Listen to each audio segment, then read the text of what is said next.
Hi, I'm Madi Hockaday, also known as the Anne of this relationship. And I'm Holly, the Leslie. We love Parks and Rec. We love behind the scenes. And we love each other.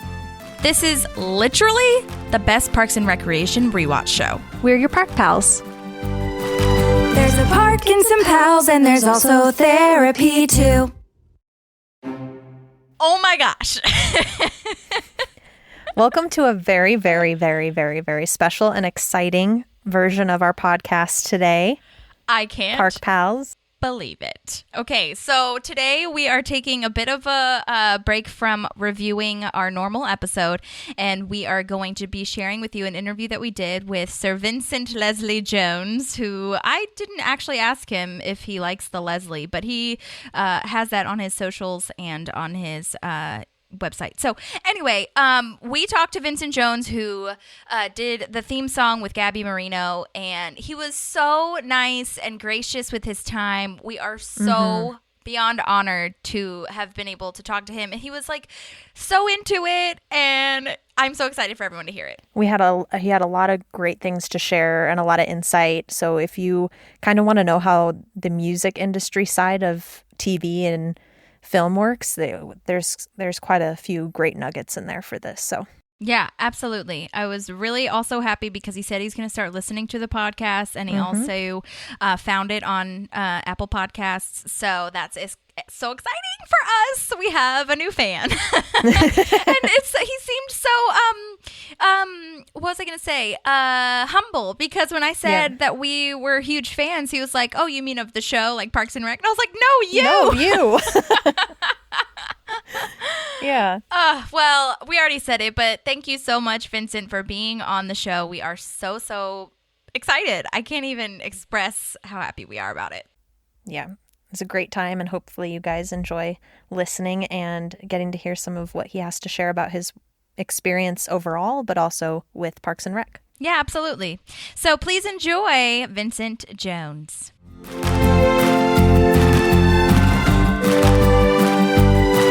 There's a park and some pals, and there's also therapy too.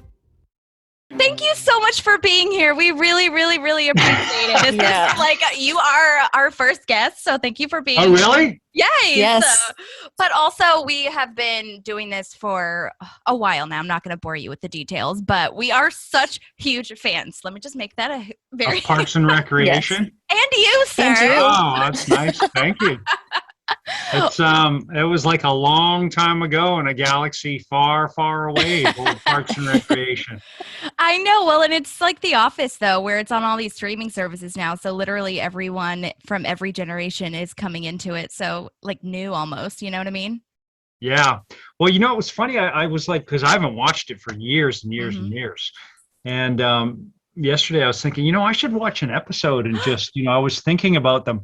And then it was like, I couldn't, like on the streaming platforms I already have signed up for, it wasn't on any of them. It's not on Netflix. It's not on Hulu. So it's gone to Peacock, I guess, right? Yes. So now and guess what? It was free. It was free for the first 3 seasons, and they've made it so you've got to pay now because they know. They've caught on. They know we're watching it.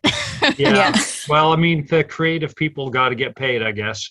But I was going to do it, and then I just didn't have the wherewithal to go through signing up for yet another thing. Yeah. But I'll get to it, so. No, it's totally okay. No, I bought all the DVDs because, I'm a super fan, but also. Oh, you did? They still make DVDs? I know, right? I had to get an external drive to hook it up because I don't have one in my TV. Oh, okay. Yeah. Yeah. Wait, so are you in California right now? Yeah. Okay, awesome. Where I live. How's it going over there? I mean, it's California. The same? It's a, sunny day every day, pretty much. Whereabouts in LA did you, or are you? Because I lived there for 4 years and I miss it every single day. Well, I'm where, the proletariat musicians end up, which is in, the Valley. Yeah. Sherman Oaks. Okay, cool. I like Sherman Oaks. Oh, you do? Mm-hmm. Yeah. I mean, it's nice. I mean, like I'm from the Northwest. Mm-hmm. Oh, I'm from Vancouver.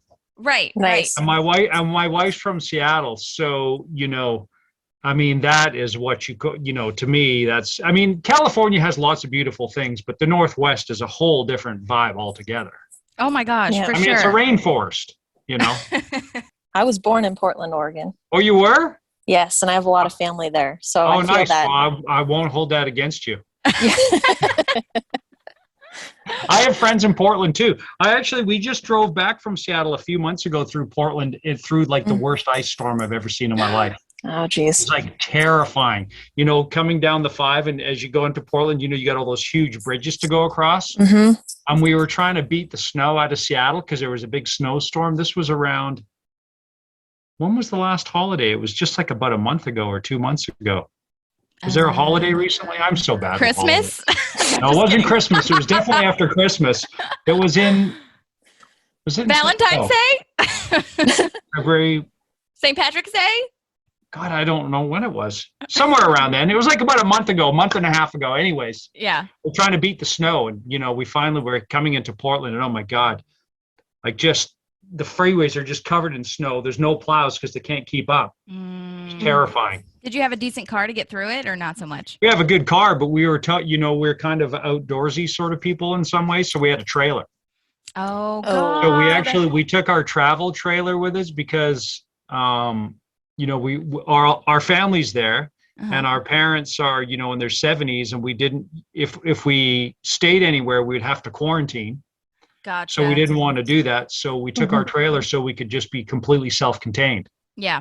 Oh, goodness. So we ended up bringing it back, which was insane. And then we wanted to go through, I'd never driven through the redwood forest. We wanted to take the coast. So by the time we got down and we were cutting over to the coast, when we woke up, the freeway had been washed away and the 101 was closed. So we had to turn around and go back the other way. It was crazy. Wow. Oh my gosh. Yeah. What a mess that you went through. It was something. So when I was doing my research on Parks and Rec in general, the theme song of Parks and Rec is much like The Office in the sense where it's one of the most recognizable ones that there ever was in all the land, I feel. And thank you. Yeah, I'm serious. And it's much like The Office, only way better. Exactly. Yes. Thank you. You get it. Look, you said it. You said it. But really, when I was doing the research, I really just wanted to kind of know, like, I wanted to hear the story of how you kind of came to be involved with it, and maybe who reached out, and like what your inspiration was, and that kind of good stuff. So anything you remember, any memories, we're all ears. So, when I moved, how far back do you want me to go? Oh my gosh, as far back as this isn't about me. This is about the theme. Let me remind myself. No, look, we are interviewing anything. you. We want to hear everything. When I moved I came to Los Angeles. Like I said, I'm from Vancouver, and I was in a band when I was young. You want me to go that far back? Sure. Well, are you talking about Grapes of Wrath, or are you talking about a different one? No, that one. Do you guys know Look about at you, that? Holly. I do. You did your research. Well, I mean, I've heard of Grapes of Wrath, but I wasn't like a super mega listener. No offense. Well, but I actually really love it. You probably weren't even born when we made our first record. Okay, that's real. Okay. It was the late 80s, right? Okay, and we were sort of a Beatlesy folk rock band. But when that group ended, I'll just cut to that. I sort of we made our last record with this producer, John Leckie, and we worked at Abbey Road, and he was like a real inspiration to me. And so I just wanted to produce. So, I was producing and engineering stuff, and I was partners with Network, who were our label at the time. I had a small stake in their recording studio. And anyways, I moved to Los Angeles to continue doing that. Mm-hmm. And when I came to Los Angeles, I ended up working with other producers, and early on, a dear friend who sadly and tragically passed away, John O'Brien, who was just so talented. I remember meeting him on a session, and he was like, "What are you doing here? Like doing this engineering and stuff?" He's like, "You should be writing. You should get into like composing and writing and stuff." And at that time, I just didn't want to hear it. All I wanted to do was still make records. There was a record business. So it took many, many years. And finally, years later, I had a friend, Victor Indrizzo, who is a amazing, talented guy and a session drummer. Mm-hmm. And I was in a band with Dave Gahan from Depeche Mode's first band. Right. Nice. Paper Monsters band. Yeah. So I was in a band with Dave, Victor, another dear friend, Martijn Lenoble, great bass player who I've also did a series with, couple of series, and another guy, Knox Chandler. And anyways, Victor called me up and said, I have a friend, Gaby Moreno, and somehow she had a manager and she has been asked to pitch. There's an open pitch for a show. And we didn't know what the show was called. And he was like, you would be perfect for it. You should get together with Gaby and do it. Yeah. And so at that time I was, I must have been in between places because I was staying at another friend, Jason Orm, who I played in Alanis's band with. Okay. The guitarist. Love. So I was literally crashing on his couch in his apartment for like the weekend. Gaby came over with was her boyfriend there? Maybe not. Anyways, Gaby came over with her acoustic guitar, and I had set up like a laptop and a keyboard. And that was it. We just kind of met, and she had a pitch. Basically, we had a rough cut of an open title and with nothing. So it was just, I can't even remember. I don't even think any of the actors were in it, if I remember. Wow. It was just the cuts of, the cuts of the park. And, right. I can't even remember. I haven't seen the main title for so long. But it gave you the feeling of it. And I remember watching it with her, and and then so Abby had the first 8 bars. Somebody always has to have a start. So she was playing her guitar, and she had the, she was just humming ba ba ba ba ba ba ba ba ba ba ba ba ba ba ba, and that was what she had. Okay. And so I guess my first go-to was I remember getting the keyboard open and just start programming, and I was just thinking about a parade in a park, and and so that's so the drums started first. So that sort of got it going, and we had those 8 bars, and then I started playing with some plucked strings. Yeah. And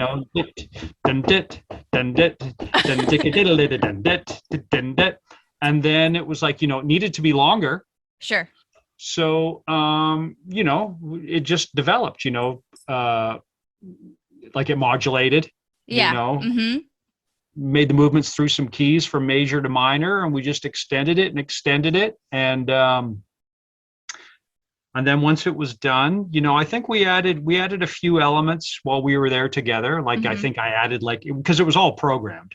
Got it. I added the poppy bass, it's like slap bass. Right. A slap bass sample. So just the cheekiest, silliest things. Right. Well, no, that's what I was going to ask about, because I've looked at a couple of your other stuff that you've done, like scoring wise, and it's very plucky and very side note, I don't know if you know this, but the subtitles in the Parks and Rec theme song says triumphant.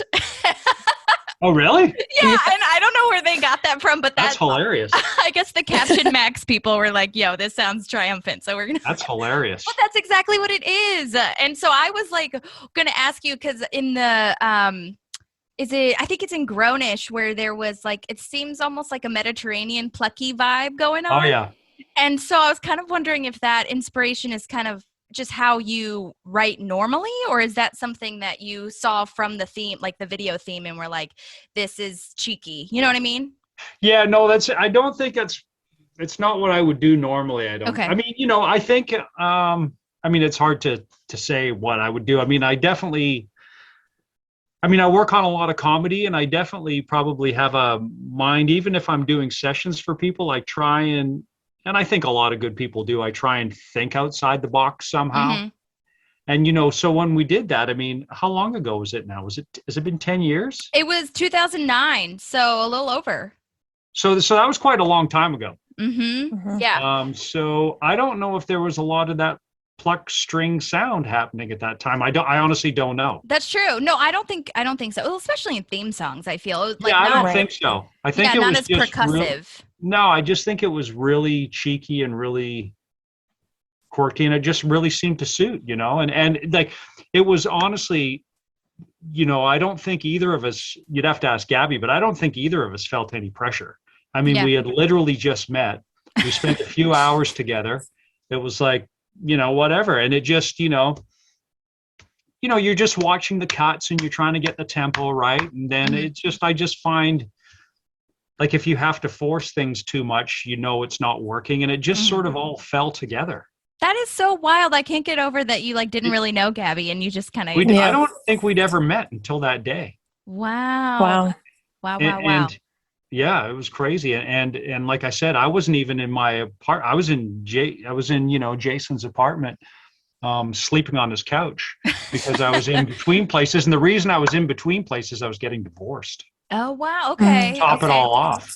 Yeah. So you wrote a triumphant cheery song in the midst of all that. Good for you. And you know what? I actually remember thinking, like, I remember the day coming up and in some ways just kind of dreading it because everything was just so heavy, It was a snowball.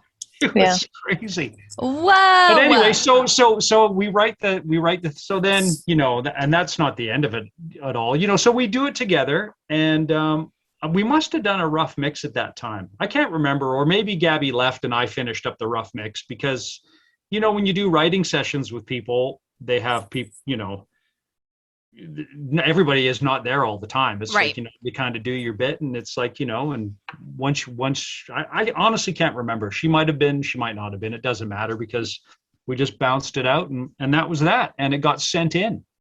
And then, there was like 150 something submissions. Yeah. Wow. Like I found this out after the time because I had never really worked on a series or done anything like that. I'd written some music for some shorts and independent stuff, but I'd never considered doing TV stuff. So it was all new to me. So I didn't know what it meant really. It's just so naive and not paying attention. And so I got a call. I was flying back from Vancouver. I was at the airport. I don't know where. I might have been coming back to LA from Vancouver. Anyways, and I get this call, and it was like, congratulations. Your theme is, it wasn't Greg Daniels. It was, I think it was it Howard Shore? Mike Shore? I can't remember. Michael Shore and Greg Daniels were the two creators. It was Michael Shore. I'm pretty sure it was Michael Shore. Yeah. Congratulations, we've chosen your theme. I'm like, wow, dang. That's amazing. Kind of, I hadn't even thought about it, but I didn't even then really know what it meant. Like I didn't realize what a big deal getting a network theme song was because I'd never really thought about it. That's probably the best scenario though. You know what I mean? Yeah. Like there's no stakes involved. No, and now of course I know how difficult it is. Totally. Well, I was going to ask you, so after Parks and Rec, do you submit to get to these other places or do people know you from their name, from your name? Well, it's not, you hopefully somebody will ask. I mean, I've never had somebody say, hey, you did the Parks and Recreation thing. We want you to do our thing. I've never had that. No. Okay. Actually, I think I might have had it once, but I was not checking my emails on my website for like a couple of years. Okay. And so I responded 2 years too late. Oh my gosh. I never heard from the person again. Oh, well. Wow. Missed it. I'm so bad. So That's bad. so, I mean, obviously I have such tunnel vision for Parks and Rec, but I would think that, someone would hear that and be like, oh, that's so cool. Well, especially, have you kept in touch with Michael Schur or Greg Daniels? Like, have they ever asked you to do anything else? No? Okay. Never. No. Wow. And what happened, actually, there's a whole other story that goes with it. Oh my God, tell us. Yeah. So we do the theme and then they're like, we're going to re-record it. And I'm like, perfect. This is my thing, man. Like I'm an engineer and a mixer and I'm going to get some amazing musicians and we're going to go into a studio and we're going to cut this thing. This will be fantastic. Gaby's on the same boat. She's like, great, let's make it amazing. And then they're like, no. We have a guy who's going to do it. I was like, okay. So this guy, I honestly can't even remember his name. I don't remember his name. Calls me up. He's like, I'm going to do NBC's hired me to do the theme. So I'm going to do a takedown, which is, charted out. Mm-hmm. We're going to get the musicians in. We're going to knock it out. We'll be in and out before the coffee cools in the cup. I'm like, okay.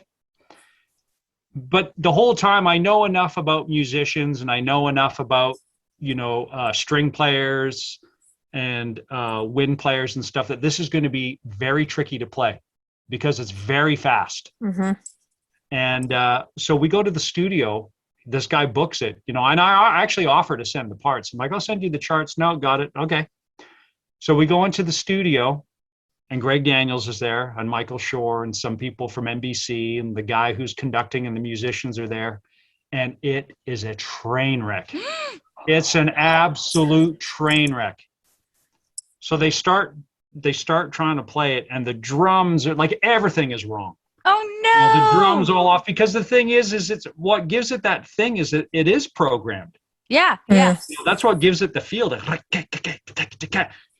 you get a live drummer trying to do that, it just didn't work. So starting with the drums, it was a disaster. And they had fine musicians. The piano player was incredible. Like, they asked me to play piano, and I was like, no, I'm gonna just watch what happens. So we're like, I'm talking dozens and dozens of takes in. We are so far into this thing, and Greg Daniels and Michael Schur, they're looking at me, they're like, what is going on? What are we going to do? And I'm just like, I can fix it. Just let me fix it. I'll fix it. So we go through this whole recording session.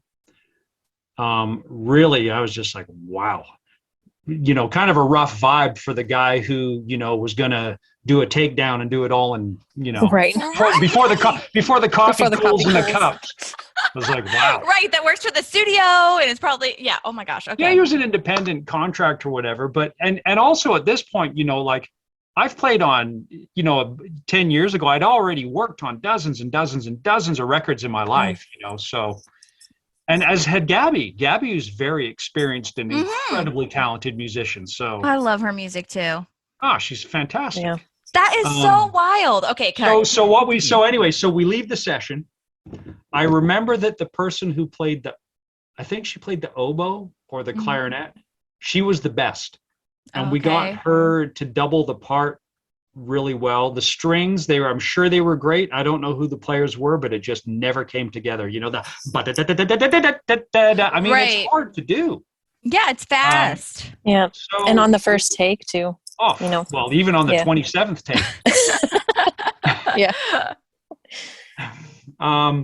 But anyways, they didn't know what they were in for, I don't think, unfortunately. And it just didn't suit what it was, And I always knew that, I always felt like, and I'm sure Gaby did as well, that what gives the thing this charm is that it is all programmed and it's all fake. And it's not like the best sample libraries. Like, it's the sound it's like a Logic instrument sound, and it's like actual Yamaha keyboard sounds. Like, they're not the best, Right. That's what gives it its attraction. So anyways, I took it away. They put me in a studio. Did that session end like without anything solved? Essentially? Yeah, that session ended where we took our takes and we left. Okay. Yeah, that's how it ended. Okay. Yeah. And at that time, because, I was so green at that time that, you want to get your name on these contracts so you can get residuals. So I said no to playing piano. So, I don't get a residual as far as being a musician's concerned, because I didn't play on the session.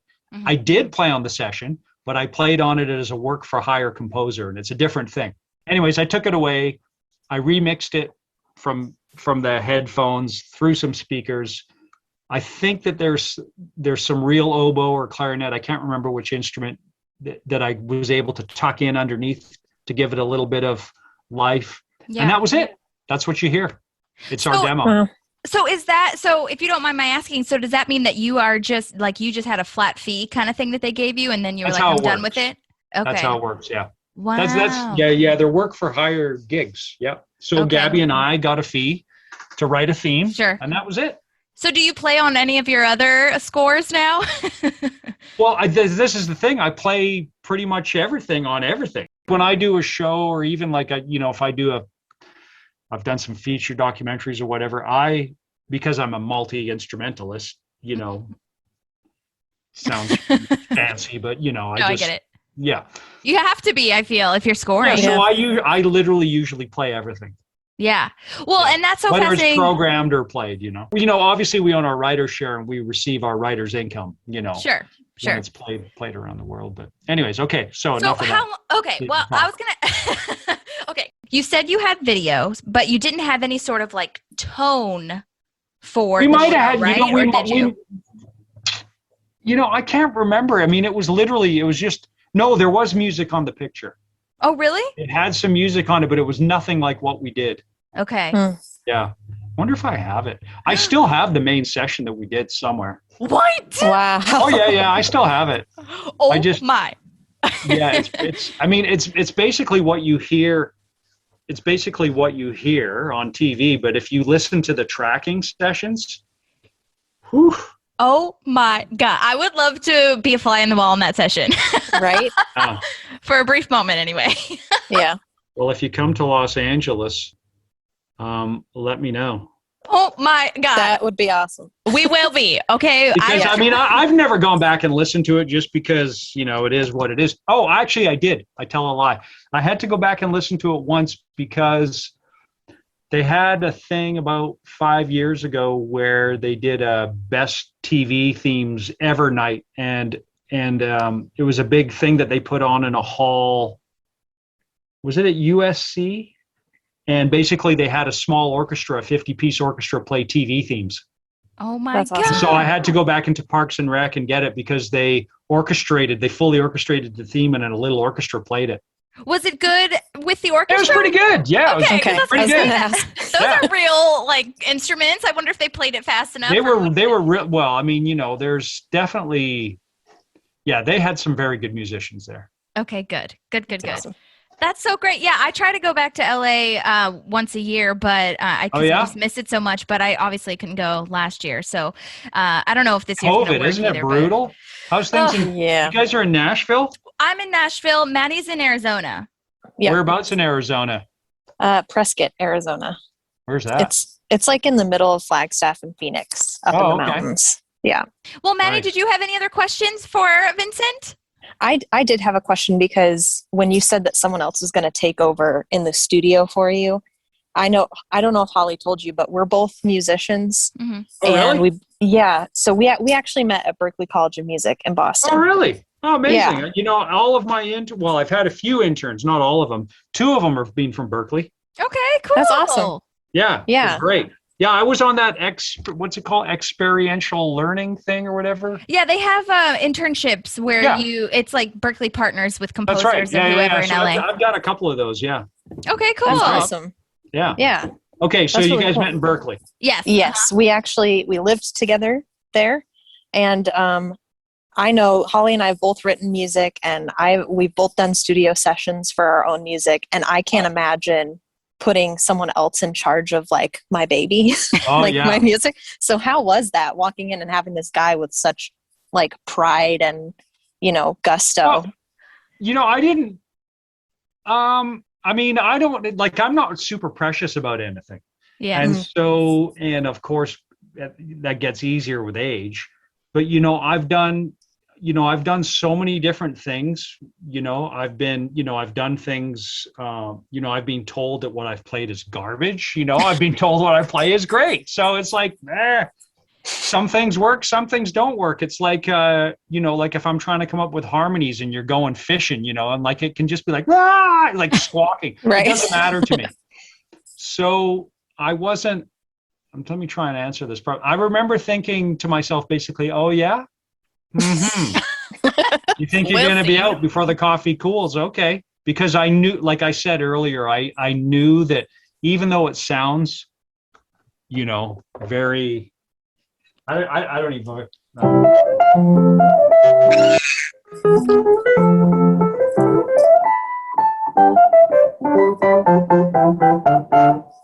It sounds pretty simple. Yeah. But it Fast. That was so cool.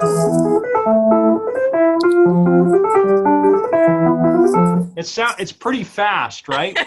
yeah. And so when you get all of those strings all doing it, but I knew it was going to be hard to do. I like what you said though about a parade kind of thing, because that totally is what it feels was like a summer parade in the park. Yeah, well, is that all you kind of had? Was the name of Parks and Rec? Did you have anything about what the show was either? I mean, obviously we talked about tone, but yeah. I can't remember. Gabby might remember. I mean, and I can't even remember the music that was in there. It was like it worked. They always put something that works, but it wasn't what we did. Yeah. And that's Well, always thank God they took that out. Oh yeah, no, that was never going to stick. So that was always the hard part, you know. Well, it is always the hard part. It's always the same writing to picture, and it's like every composer, anybody who writes music will say the same thing. You know, once you get something and it's a blank screen and there's some images playing, and you're just like, I do not know what I'm doing. Mm-hmm. I have no idea what I'm doing. Interesting. And everybody says it. Like you can watch master classes from Hans Zimmer to whoever. It doesn't matter how experienced they are. They all say the same. And I think that's just the creative process, right? It's like, I know, I'm sure you guys know this too. It's like, I know that I've done a good job if I've thought that I'm great and that I'm terrible about 5 times, then I know that it's probably going to be okay. Right. You gotta You know balance what I mean? it It's out. like, man, this is great. This is really good. Oh God, this is terrible. You know, and then it's like, okay, this is working. This is really good. This sucks. Yeah. Oh, okay, this is pretty good. Okay, I should just quit. You know? Every artist has that. It's always the same. So did I answer that question? Yeah, I think so. Yeah, well, it just sounds like he's sounds arrogant. like it. No, he was totally arrogant. I mean, when he played guitar in the session, and when he played guitar, because he was out in the control room, he turned his back to the studio like this and played the guitar. He wouldn't even look. Yeah, he wouldn't even look at us. Dang. Atlanta, why? yeah. Who do these people think they are? Yeah. You know what? I couldn't tell you the guy's name. I don't know who he is. Well, not worth it. And I know he did send me a message afterwards, you know, saying, "Oh, it was so great. You know, congratulations on the show because the show aired and got picked up and did well." Yeah. Right. Get out of here. I don't even think I responded. It's like, you know. Yeah. Right. Did you see the charts he wrote? Did they like look accurate? No, there were some things that were wrong. Yeah. You know, just like silly things. I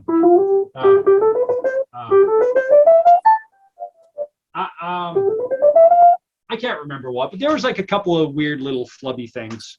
Yeah. Yeah. It's not that different. What do you guys play or do you sing? Both. Did you guys actually learn how to play the theme?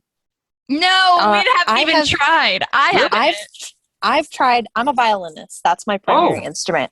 So I have definitely played over the theme song before. And I went through a huge phase where I was trying to play literally like I would sit there and watch Pirates of the Caribbean and try to play over the score. But yeah, like when you were talking about how keeping the strings together, like this, like getting violins, like you can be a good musician, but if it's fast and it's hard, It's like very having difficult. everybody sound like they're playing at the same time. Oh my gosh. That's why I love Harry Potter theme so much, because it's so fast and it's so many strings and it's like, so I understand how they weren't able to get it because it's hard. And a conductor plays a huge part. Oh yeah. Like, you know, when you're playing with a conductor actually has to conduct ahead. Right. So if you're playing, like, you know, if you're like if I'm accompanying, like for instance, playing with Sarah, like I can't watch a conductor because a conductor is ahead of where I am, so the orchestra can be pulled up and be in time.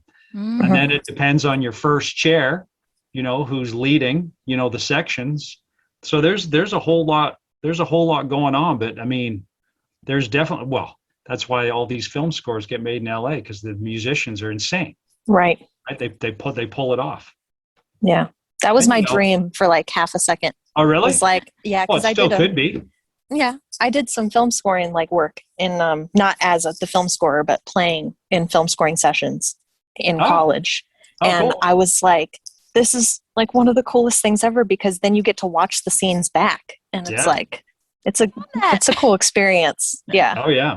Yeah. How I was going to ask, how long did it take for you to submit those orchestrations? Or I guess my question is, how long did it take for you to see the actual airing of the show, or like once that remix was done?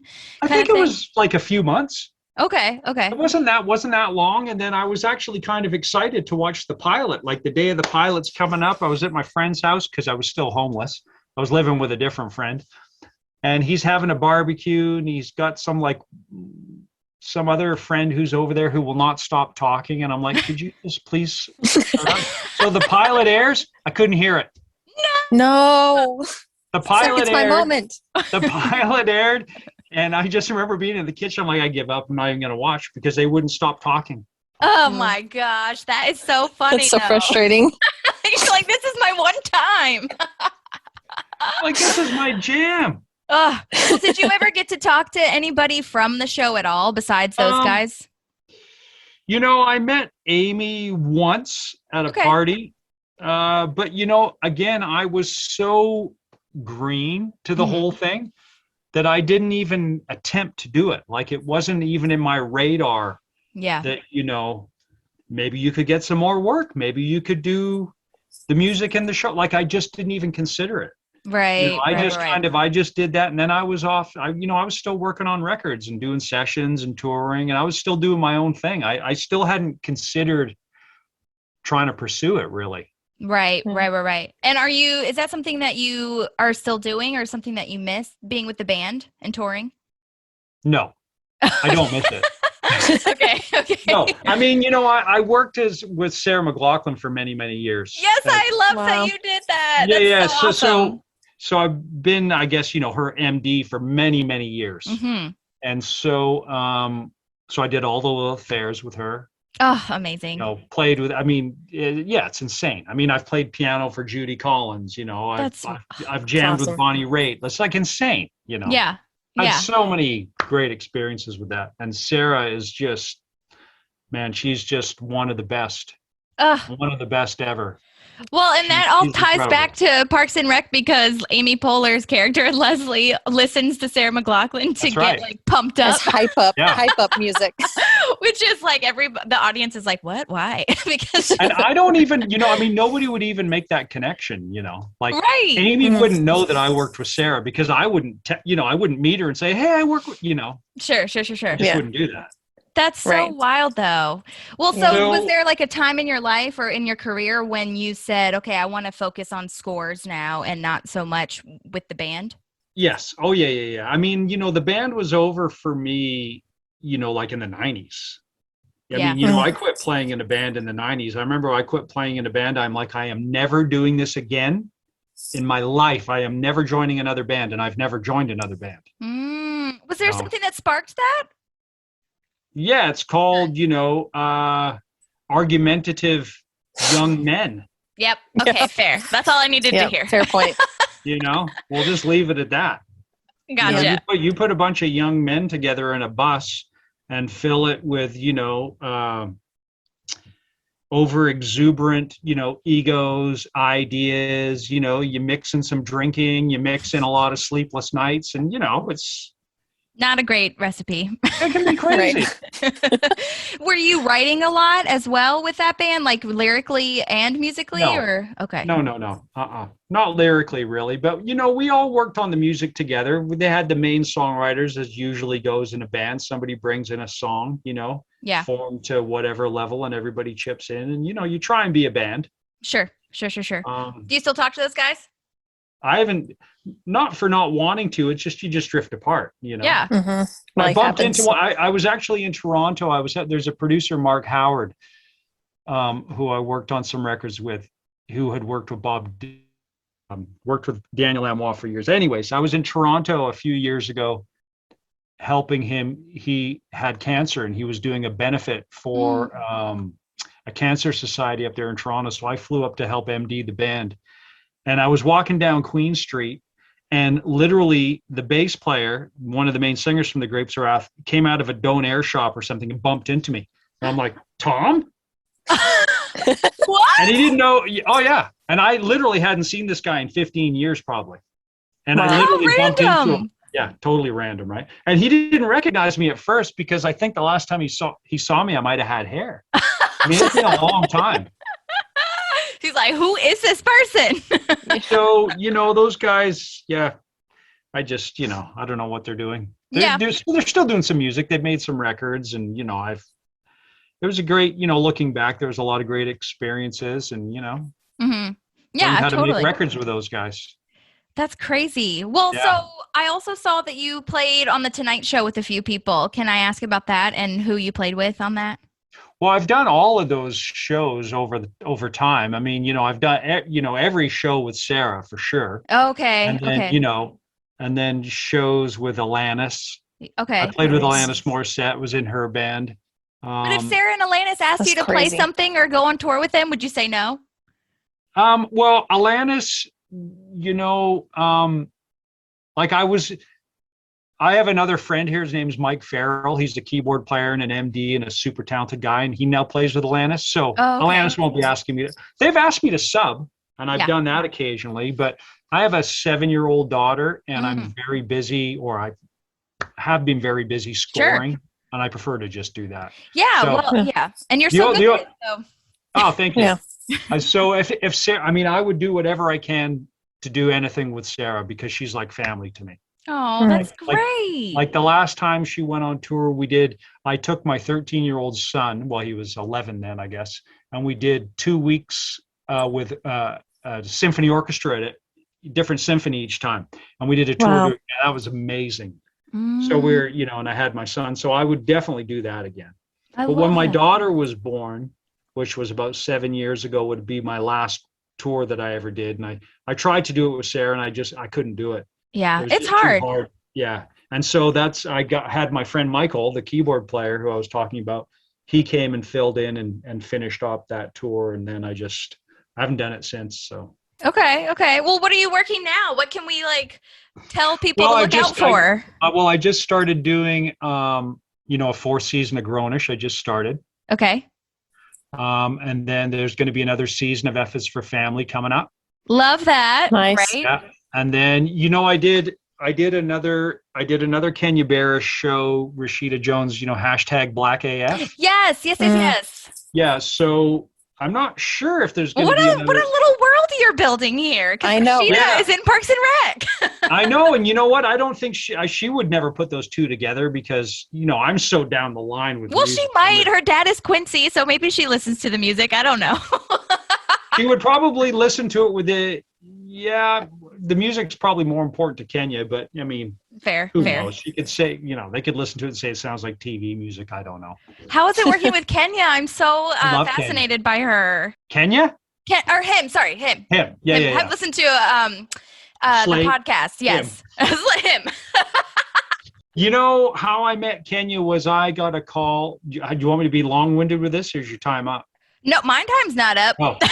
So I got a call from a friend who is a music editor who works with me on F is for Family, and his wife is an editor. Well, she's a producer as well. Super talented woman, Jamie Nelson, and she was Kenya's right-hand person.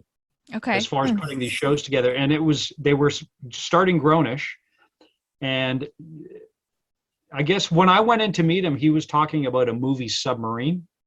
You know this movie, Submarine? No. You got to watch it. It's a Richard Ayoade film. You know who Richard Ayoade is? I'm gonna write that down. No. Oh, you got to get some Richard Ayoade in your life. Okay. You ever watch the Mighty Boosh? No. Oh, okay. So Richard Ayoade has a series called Travel Man. Okay, Travel Man. Anyways, the movie's called Submarine. Anyways. Got it. So Kenya, I don't know. Kenya is a very smart, creative person, obviously, as you can tell. I don't claim to know the man very well. It's just the moments that I've spent with him. He knows what's going on. He knows what he wants. Mm-hmm. So he had thought for Grownish. I got this call and they asked, "Do you have any indie film music score?"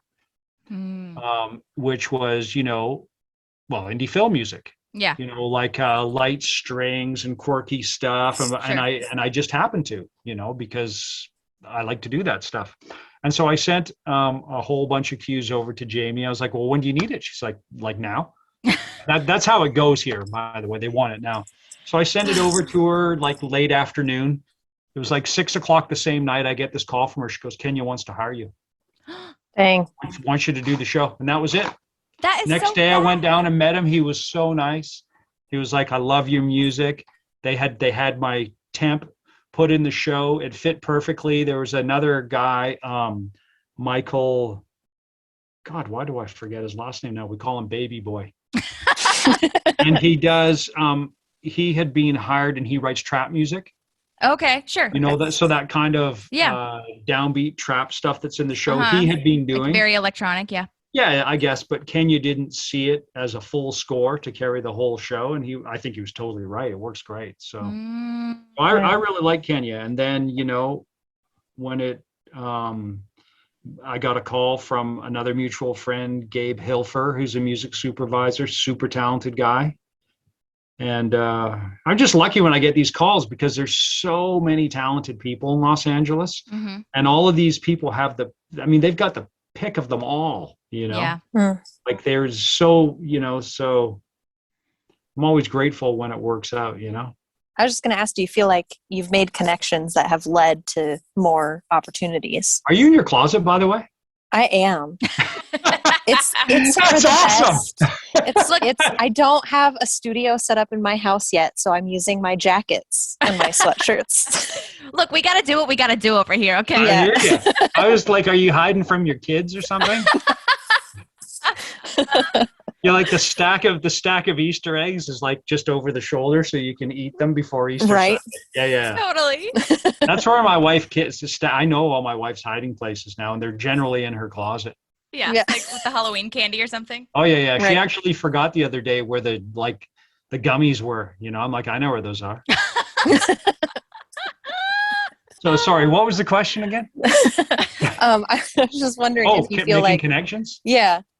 I think now, some, but because I didn't start off in this business, so I don't have a lifetime of it. I started off in the music and record business, and all my connections and all through my life up until, in my 30s were all in that business, and that business just kind of went away.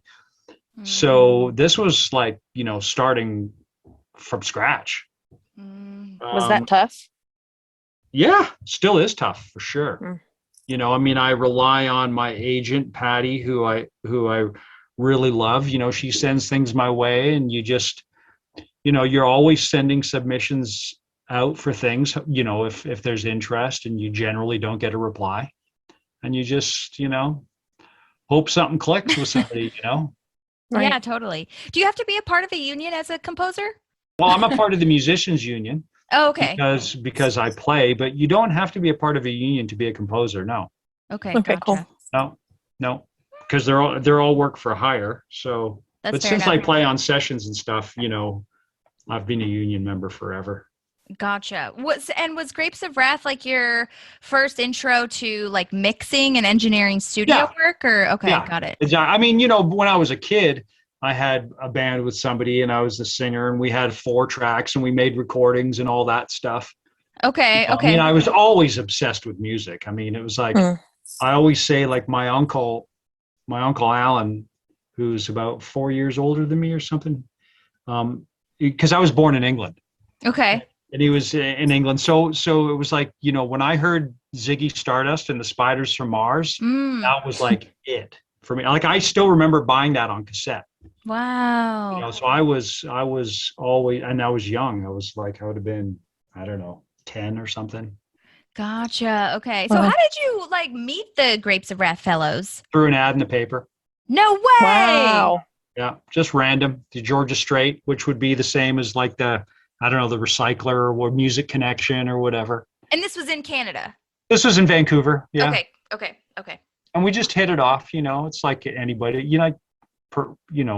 If you're personable and I get along with most people anyway. So Yeah.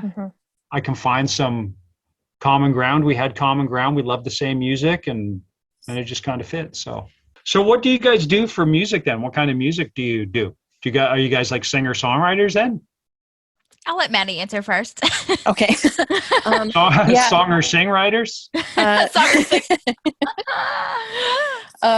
So primarily through my life, I've been in like symphonies and orchestras and whatnot. And when I got to Berkeley, I was like, I really like singing, and I sang mostly like folk and jazz. So I did some singer-songwriter stuff, released an album while I was at school there. And yeah, I'm still writing music, not as much as I would like to be, but I'm doing that, and I'm teaching violin right now. And she's an amazing music therapist. She's in music therapy. That is she's amazing. Yeah. Oh, well, that's awesome. Yeah, it's very interesting. Actually, my friend Jay, who was my first assistant from Berkeley here, his wife is a music therapist. Very Okay. cool. Yeah. Yeah, it's a growing profession for sure. That's great. Yeah. It's amazing. I have no idea what it is you do, but the sound of music and the sound of music and therapy, they sound like they should live together. Yeah, it's fascinating to me, and I work primarily with kids with autism. That's kind of my specialty. That's got to be a challenge. Yeah, but I love them, and like it's been so cool to learn what happens in the brain when music is used, and how we can like manipulate the brain with music, and because music is the only thing we do as humans that lights up the entire brain at the same time. Oh, really? So, that's amazing. Right. So it's cool to be able to use it as a healing tool. That's incredible. I know. Well, my wife's a math and science teacher. So my 7-year-old daughter is like, every answer leads to another question. Yep. Yeah. We have the same kind of like feel, I guess. I do country. That's why I'm in Nashville. A lot of folksy kind of stuff. So what kind of country? Like real country? Yes, not the bro country, as I guess we could say. Yes. Sorry. But bro no, country. my biggest influences are like Fleetwood Mac. And I mean, I also like incorporate pop too. I'm weary to say pop country, but that is definitely, what happens. And then, Tom Petty and Death Cab for Cutie are probably my top 2 people. And then Jody Messina. Oh, yeah? But yeah, we played a Fleetwood Mac song in college, and Maddie played the violin on it. And Which it was one? Awesome. Songbird. Oh, yeah. We love. I get to spend the night with Stevie Nicks. What? Yeah, it was quite something. Well, because what do you mean spend the night? I mean, an evening. Sorry, I love you say that again. God, could you imagine? Oh, yeah. This is a weird thing to be sharing. It is. An evening. So a long time ago or recently or what? That is so funny. Did you play with her? No. Okay. I did not play with her, nor did I spend the night with her. This is euphemistically speaking. So my friend Martine, we scored Up All Night together. Okay. The show Up All Night for NBC. Yeah. And this was many years ago, and she sang in the show. Oh my God. Yeah. And so she was at the studio, which at that time we were working at Martine's house. And, we spent the evening afterwards sitting on the couch and having some food and her regaling us with stories. It was pretty cool. That's wild. Yeah. But that Up All Night didn't get picked up, right? It did a season and a half. That's right. Okay. I know. Yeah, I remember it. That was quite a while ago. Yeah. Well, I'd like to hear your guys' music. Okay, we'll send it to you. I'll email it to you. Yeah. That'd be awesome. Email. Yeah, absolutely. So I'm thinking about Nashville. Do you know Butterfly Boucher? No. Have you heard her name? No. I guess there's a lot of people live in Nashville, huh? Oh my, there's so many people. Every time I say I'm in Nashville, somebody asks me if I know somebody, and I'm like, nope. Do you know Zoe Jordan? That name sounds really familiar, but I'm not familiar. Do you know Jeff Trott? Nope. Jeff Trott. Jeff I'm Trott, down right? all these people. Jeff Trott has co-written all of Sheryl Crow's biggest songs. Wow. He moved to Nashville from here a few years back. I'm sure Nashville people listening to this are like, how do you not know that person? A lot of, there's a lot of people that live in Nashville. Oh yeah, tons of writers, tons of composers. Obviously, a lot of people who've moved there from here. Oh yeah, that was me. Yeah. I mean, I was in LA for a long time and then moved here. Where are you from? Well, I'm from Virginia, but then after college, I went to LA, lived there for about almost 5 years, and then moved here because I was doing acting out there, and then music kept coming up, and I was like, I should probably follow the first love, and then so I moved here because I knew people that could help me with my record, which, by the way, the person who did our theme song, his name is Sean Trainer, and he says hi. He's a big fan as well. Yes. Nice. You know what? I went to listen to your podcast, and why couldn't I listen to because it's on Apple. Wait, it's free though. Is it? Yeah, it's free. This is really embarrassing. I'll send you a link. I just searched Parks and Rec when I was looking on podcasts. Yeah, we're not famous enough yet. Yeah. It doesn't track that. So I wasn't about to subscribe to another. But now I found it. I should have done some due diligence. We should do this all again next week after I listen. Dude, I am so there. I didn't realize that you had a theme song. Yes. Yeah. And he took it very similarly from, you and Gaby. Oh, really? Yeah. And it's really cool. So you'll have to listen and tell us what you think. I will. Yeah. So you haven't made it to Little Sebastian yet? No. Wait, what were you think? Are you what? Do you want to be nothing. A Little Sebastian. Oh, okay. I love that one, right? It's so good. Johnny Gold. Karate, so good. Oh, well, do you know Mark Rivers at all? Do you know that name? I know the name. Didn't he do some music on it? He did all of Andy's band songs. So he wrote Bye Bye Lil Sebastian. Chris Pratt did some of them, like just randomly, like messing around. Yeah, I would have loved to have done that stuff. I know. Yeah, well, hopefully you can be friends. It just never ever occurred to me to even ask. You know what I mean? Yeah. Like I'm standing there with Jeff Daniels. I never even thought to say, hey, I can write more music. Greg Daniels, Vincent. His name is Greg Daniels, not Greg Jeff. Daniels. What did I call him, Jeff? No, but seriously, this one is the worst. Like I said earlier, like I got an email from one of the producers on the show that said, I love that theme. I want you to write a theme for my new show. But I literally hadn't checked my email it was at least 2 years. Yeah. Could have been more. Well, so now you don't do that, right? Well, I still do it. Not to 2 years. Okay. It can be weeks or months sometimes, but I just like my agent had me do a new website a few years ago, and I literally have not updated it since I did it. I like your website. That's how I found thanks. a lot of it. I'm uncomfortable with that stuff. No, I get it. A lot of musicians are, like the promotion and all that mess, but it's just think of it as your resume. That's all it is. I guess. I'm so bad at it. It's terrible. Well, so do you watch the show? Yeah. Okay. Yeah. Who do you think that you resonate the most with character-wise? Oh, I don't know. I mean, Ron Swanson was a classic. They're all so classic. So good. Okay. Andy was a classic.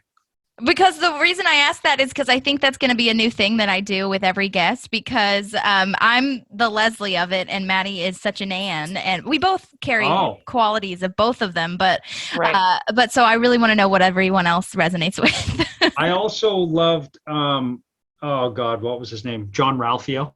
Oh, love Ben Schwartz. So good. So ridiculous. Yes. He sings everything. It's so good. Oh my God. No, I was talking to my wife the other day. We got to watch it again. There's just so many funny things. What was the one? Andy was like trying to put a nail in the wall, and he like puts the hammer through. Yeah, he smashes himself in the head, right? And then doesn't he put it through the wall? Yeah, he's trying to hang his gold record. That's right. Was that part of the Johnny Karate one? Mm-mm. No, I think that's for Catch Your Dreams? Is that what the gold record is for, or was it for Bye Bye Lil Sebastian? I don't even know, truthfully. It was just for the Mouse Rat gold record. It was like over 100 copies sold or whatever, Pawnee or something. Right. No, are you starting to open things back up, Vincent, at all in LA? Like, how's it going over there with COVID? I mean, it doesn't feel like it ever shut. I mean, it shut down. You couldn't go. There was no restaurants and stuff, and the gyms were closed. But I mean, if I would go out or take a walk, I mean, the basketball courts and the courts have been full of unmasked people since the beginning. So, there was a brief moment where it seemed to, but I don't know what the numbers are doing here now. Are they going back up again? California was doing. No, it seems like there's definitely a decrease, like nationwide, with the vaccines coming out. So I think that we're on the up and up, or down and down, I guess I should say. Yeah. Yeah. I mean, it's like, I'm going to go back up to Canada in a bit, but Canada's not, I mean, they're way behind the US in vaccinations. Did it not spread as much there though? Like they took it more seriously, right? Oh, they took it. Oh yeah. And it's hard getting in, you have to be a Canadian citizen to get in. And then you have to quarantine. You have to get a negative test before you go. You have to land and go into quarantine until you get the results of a test. There's a lot of things, but do you ever think about moving back there, or did you think about it during the midst of all this? All the time. Yeah. Really? Yeah. But Vancouver is too expensive. It's very expensive now, and my work is down here. Yeah, that's fair. There's a lot of. I mean, Canada's a great country. Yeah. But the U.S. is an amazing country as well. Yeah. I mean, yeah. Do you have to go in, like, were you going into studios and things before, or do you primarily do everything in your studio? Like, well, now, I mean, we used to go as far as working on shows, like the spotting sessions, we used to do it in person every week or whatever. So like last year, before the pandemic, there was a point I was doing 4 shows. I did a show called We Are the Champions, which was on Netflix, which is great, by the way. Wait, that's the one with Mindy Kaling, right? No. Oh, No. maybe that was just called Champions. That's called Champions, which I actually submitted for that theme and went and met those guys. Those people were great. Oh, awesome. I didn't get it, so, awesome. But still. Boo-hoo. But yeah. It's one of those things, it's like you have to convince yourself that like just meeting people is like great. a good thing. Oh, it's an amazing thing, for sure. Absolutely. Yeah. So, no, I did a Netflix documentary series. It's called We Are the Champions. Okay. And it's about strange competitive events. Like the first episode is about a cheese rolling competition in England where they chase a brick of cheese down Cooper's Hill. It's amazing. Wow. There's frog jumping, there's dog dancing, there's hairdressing. You guys should check it out. Okay, oh my gosh, I want to do that.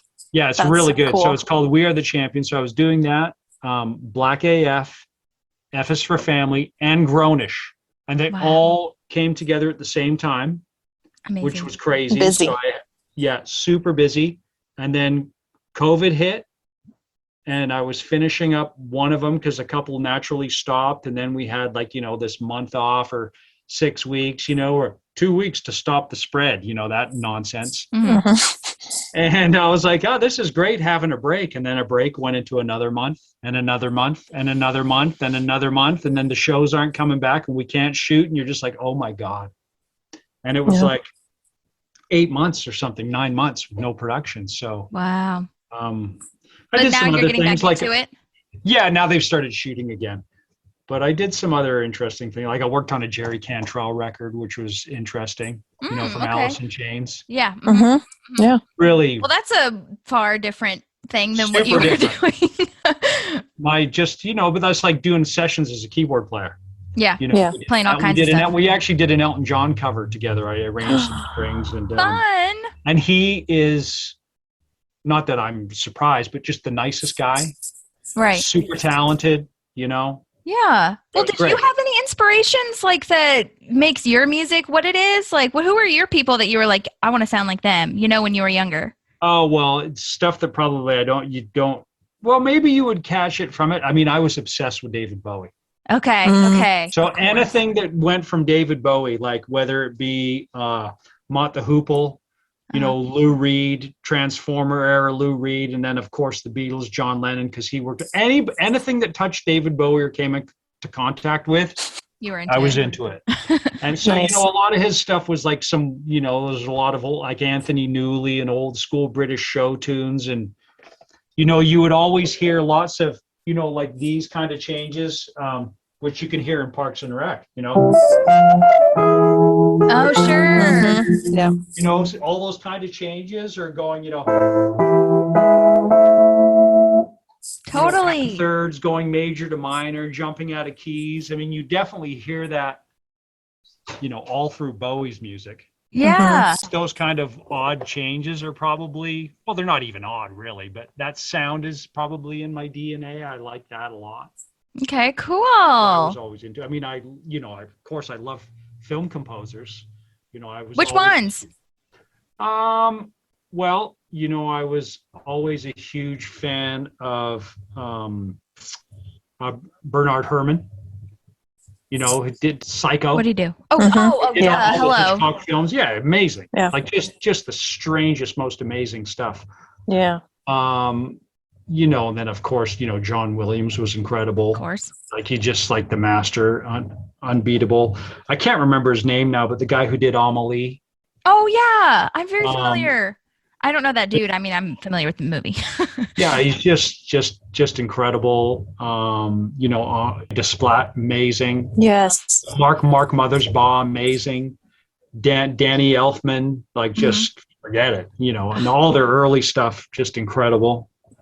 Okay, my brother told me about this, and I didn't know this until like literally 2 months ago when he told me that Danny Elfman, who like I love too, and my brother loves him, but he says that he doesn't know how to read or write music.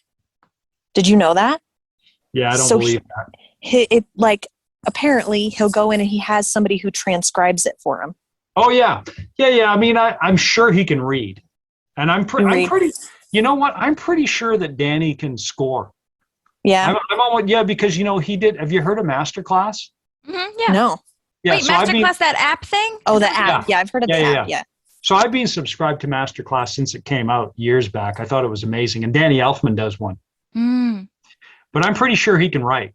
I'm pretty sure that he could actually old school score, but he does. He has an orchestrator. I think it's Steve Bartek that he's used forever. But, you know, all of these guys, well, now it's so different because you can input it into a computer. Right. But, you know, some of this orchestration and stuff, I mean, it's a whole other world unto itself. So, you know, I think, you know, so they get there, and it's just such a huge task. Right. You get these huge films and the deadlines and the pressure that are on them and the millions of dollars that they're spending to do these things, you know, recording 60p, like it's got, you know, it's nuts. Insane. It's nuts. Yeah. Wow. So anyways, I don't think that that's probably like true. All true. Yeah. I wonder, that's true. I wonder if it was just like towards the beginning of his career, because when my brother when my brother found this out, it was when he started watching the old animated Batman that Danny wrote for. Right. So I wonder if it was just like early 90s. Well, Danny was still figuring it out. Well, you know what really turned me on to Danny Elfman was I used to watch Oingo Boingo. I mean, Saturday night videos. I mean, like I was, you know, I'm going to totally date myself, but it was like 1983, 1984 when I'd be watching Saturday night videos, you know, in my girlfriend's basement in Delta, you know, in a suburb outside Vancouver, and Oingo Boingo came on. I was like, who is this? Yeah. And it was Danny Elfman. So, you know, that's where I first heard about him and started paying attention, and his Pee Wee Herman stuff. And wow. Really, so many great music people who were, you know, who've crossed over and gotten into composing lately, you know, and lots of women, you know, lots of great female composers, you know, Hilda, you know, who my agent actually represents, does amazing work. And what has she done? I don't know if I'm familiar with her. The Joker. Oh, yeah. Chernobyl. Yeah, didn't she win? So good. She won something. I think she won an Oscar. I think she won for Joker. No, I think she won for Joker, and she was like the first female. Probably. Wow, that's amazing. Oh, so cool. Yeah. That was good music. That movie made me feel things. Oh, man. Yes. Oh, man. Well, Vincent, thank you so much for doing this. We are so honored to have you. And it's my pleasure. I'm sorry it took so long to reply. Hopefully you got something you can use there. Oh, I got so much. And good. We will keep you posted about Lil Sebastian. If you want to send us any voice memos about your feelings about that show.